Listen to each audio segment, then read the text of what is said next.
તો આણંદમાં ફટાકડાની દુકાનમાં ભીષણ આગ લાગી છે। સીવી પટેલ કોલેજ પાસે આ ભીષણ આગ લાગી હોવાનું હાલ સામે આવી રહ્યું છે। આણંદ ફાયર બ્રિગેડ અને 108 ઘટના સ્થળે પહોંચી ગઈ છે। ભોલેનાથ રોડ પાસે આ ફટાકડાની દુકાન આવેલી છે। ફટાકડાની દુકાનમાં ભીષણ આગ લાગી હોવાનું સામે આવી રહ્યું છે। તો આણંદમાં ભોલેનાથ રોડ પરની આ ઘટના છે, જ્યાં ફટાકડાની દુકાનમાં ભીષણ આગ લાગી છે। આગ લાગવાની જાણ થતાં જ આસપાસના લોકોના ટોળા એકઠા થઈ ગયા હતા અને ત્યારબાદ ફાયર ફાઈટરની ગાડીઓ અને 108ની ટીમ પણ ઘટના સ્થળે પહોંચી ગઈ છે। હાલ તો ફાયર ફાઈટરની ટીમ પાણીનો મારો ચલાવીને આગ પર કાબુ મેળવવાના અનેક પ્રયત્નો કરી રહી છે। ઉલ્લેખનીય છે કે જે રીતે ફટાકડાની દુકાનમાં ભીષણ આગ લાગી છે, ત્યારે ફાયર ફાઈટર પણ ઘટના સ્થળે પહોંચી ગયું છે। નચિકેત મહેતા સંવાદદાતા જોડાઈ ગયા છે। નચિકેત, શું કહેશો, જે રીતે આણંદની ફટાકડાની દુકાનમાં ભીષણ આગ લાગી છે, આગ લાગવા પાછળનું કારણ શું છે?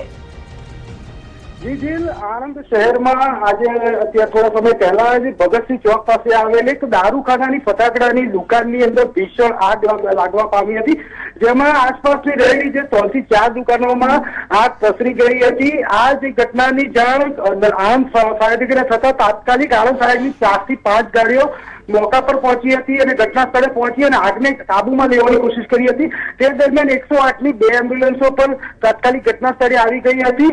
હાલ આગ કેવી રીતે લાગી તે જાણી શકાયું નથી, પણ ખૂબ જ મોટી પ્રમાણમાં આ જે દારૂખાનાની જે દુકાન હતી તેમાં આગ લાગવા પામી હતી।